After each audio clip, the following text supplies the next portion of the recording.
Hey guys, Danny from Your Guitar Academy, and today we're going to be learning the solo from Slow Dancing in a Burning Room, which is still, I know this has been done to death, but this is still one of my favorite solos ever played on a track. It's just so succinct, it's beautiful, it's masterfully played. It's kind of got all the bluesy stuff you need in a pop song to just kind of really bring it to life. So I'm going to be going through this one with you. You've already heard me play it with the band. Again, that's like my slight version of it. There's a couple of little notes that are a bit different, but I really like to encourage it in my teaching of any song that we don't have to get it perfect. In fact, sometimes it's better to get the main core of it, the real essence of it, but then work out how to do it a little bit ourselves, because that's going to make us better as an improvisational player, right?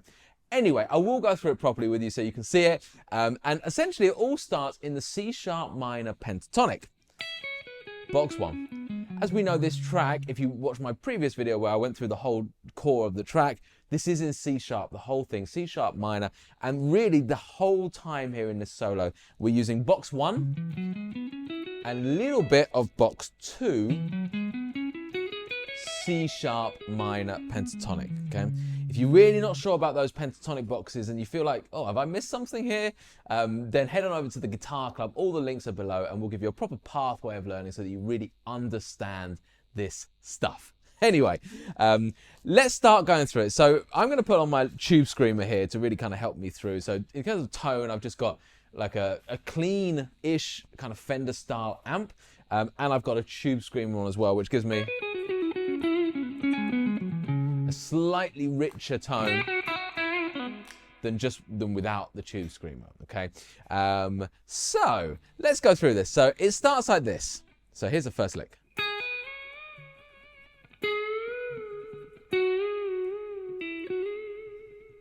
So let's just take you through those parts first, shall we? So I'm in that pentatonic box 1 and I'm starting on the 9th fret. I'm going to hammer onto the 12th fret and I'm going to slide over to the 14th fret. Now I like doing this all in one movement, okay? So we hammer on and slide and bend all in one movement. We want that kind of fluid legato kind of sound here, right? Okay, and that bend is simply bending up a tone and down a tone. So it's kind of like going up a whole 2 frets on the neck. So we go like this. Okay, I'm just going to give myself a little bit more gain there so we can kind of hear through this a little bit easier. There we go, just a little bit more gain on the Bad Monkey, my Tube Screamer. So that's a really nice thing. You can do that in many picks. You can, but I prefer it all as one legato piece. So give that a try if you can.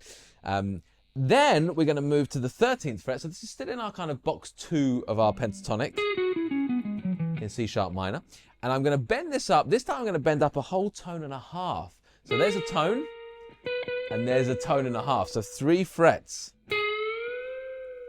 You can see it feels like it goes over the top of what you're expecting.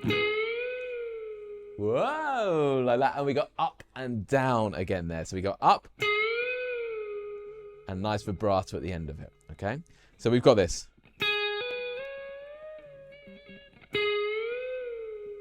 Okay. So there it is, much clearer. If you're in doubt in terms of what the note should sound like, then make sure you play the note first. And then try and bend up to the pitch of that note to get the feel for it, okay? And then you come back down to your box 1 and you do an up, down, like this. So I'm literally going to bend up that 11th fret, up, down, pull off, okay? Pull off back to the 9. And then I'm going to slide from the 11th to the 13th, so back into box 2. Now again here, if we can do as little as possible with the pick, the more fluid and more like John Mayer is going to sound. So maybe something like this. So I'm going up, pull off, and then sliding all in one movement. Okay, all in one movement there. If you do it with the pick, it's not the end of the world. Okay, but it does sound better without, okay? One little note to self there is that when you hit the 11 for the first time, just hold that first note and then go up. Okay, again, having a tube screamer or a little bit of compression on here really helps when you're trying to get these notes to sustain. Typically, what the tube screamer will do is compress the sound by adding this gain stage, if you like. So therefore, I would always practice with that tube screamer, because without it, you're going to really start to lose the... It's very hard to hear that note before, you know, without any form of compression. It's only a little bit of tube screamer there, but you can instantly, it brings it all out, right? So let's just play up to that point. I'm going to do it with a drum beat. So I'm going to get my drum beat on at 55 BPM here. Okay. Now, 55 BPM, 65 BPM is the main speed, so we're coming down by 10 BPM. And as we come in, we're going to count in like this. 3. So we're going to go 1, 2, 3, 4.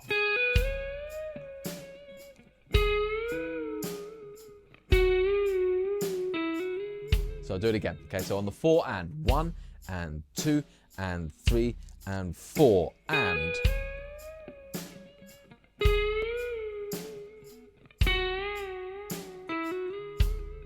Okay, so that's our first bit. So let's just get rid of that drums for a second. There we go.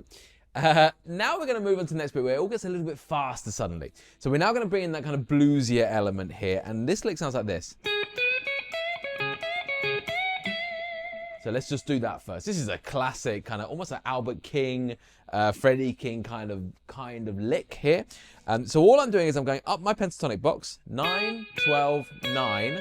I'm kind of stuttering up it, kind of like delaying this inevitable smooth sound at the end.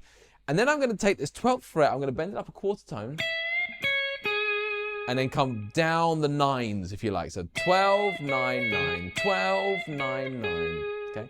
Physically, that's quite tricky because I'm having to roll my finger over. And it does take a little bit of time to get used to that movement, but you will get there. Basically, once you get back to this 9, just roll your finger over to the next 9, but do it really slowly.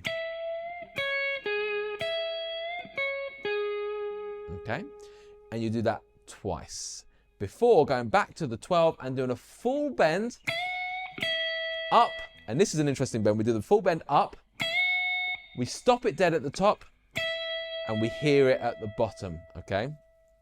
So we don't want to hear that bend come back down. We stop it at the top. Stop, so I'm just literally resting my plectrum on the string and then playing the 12 by itself. Okay, so all together, this part of the lick is, this part of the solo is lots of vibrato there, okay? Now the next bit, really fiddly, okay? It sounds like this. Hang on, let me see if I can get it right. Okay. This is the bit that I do a little bit differently, so I'm just going to make sure I do it exactly as John Mayer does it.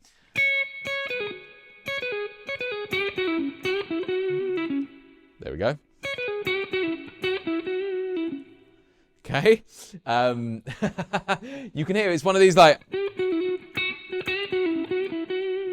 So it's like loads of like little bits here, little bitty bits. And very interesting here. I think I would learn this and then see how it feels for you, because there's a few like little bits here you can ditch and it would still sound absolutely brilliant, or you can make it slightly different. That tends to be what I do.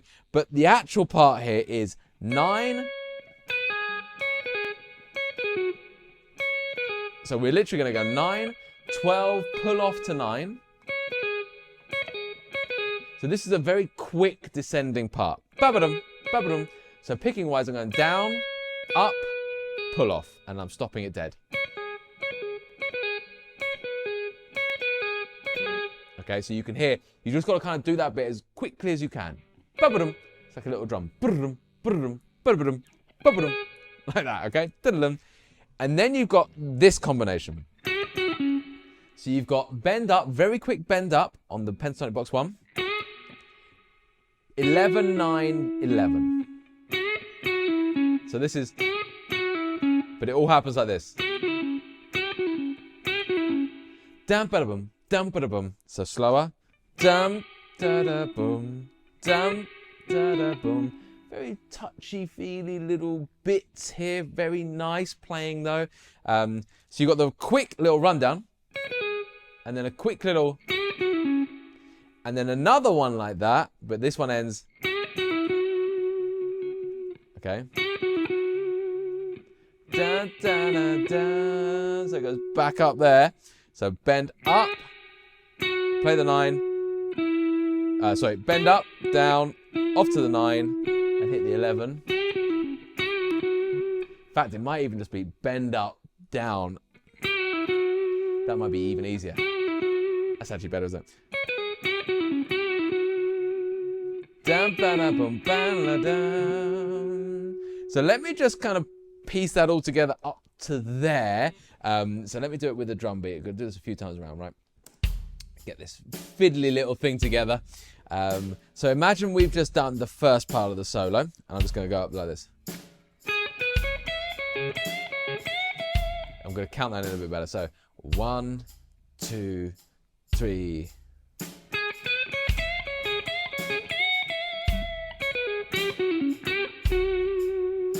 Okay, so it's fiddly, isn't it? Let's put it together with the rest of the solo so it kind of makes a bit more sense. 3, 4.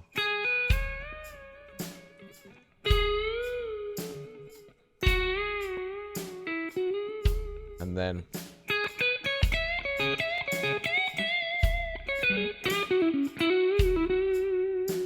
I played it very slightly differently there. What I would do in this instance here, because it kind of is quite loose around the timing, I would say, in that bit where it goes quite bluesy. So what I would do is I would highlight a few bits together. How I would group it in my mind is you've got this bit. That's one. Da, da, da, da, da, da, da, da, da. That's one bit. And then another bit is that. Okay. And then we finish up with this. So this little funny bit here, this really, really cool little part here is just going between the box 1 and box 2. And we're going to use the 11th fret and the 12th fret. And we're going to slide up twice. And then slide down. That's how this solo finishes. So you get to the end of this. So there's a little throwaway bit just before we get to that where we're just going 9, 11. Dabum. But you've got to go straight from there to. So when I say throwaway, what I mean is don't even worry about picking this D string. So, watch my right hand here. It's called a hammer-on from nowhere. I wouldn't want to overthink it, but basically, I'm just grabbing the note because my right hand needs to be ready for this bit here. So watch that right hand again. See how it didn't get involved at all in this last little flicky bit. So there we go. There's the solo. It is fiddly, and this is John Mayer. This is hard. This is advanced soloing, I would say. I think there's bits of this that sit in the intermediate category, but that little flurry at the end there, that's an advanced solo, definitely, to get it to that kind of level. So let me just play it all along with the drums. 3, 4. 1, 2, 3, 4.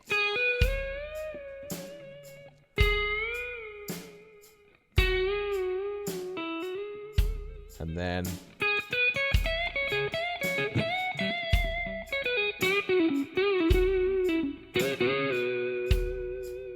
okay, quite a bit going on there.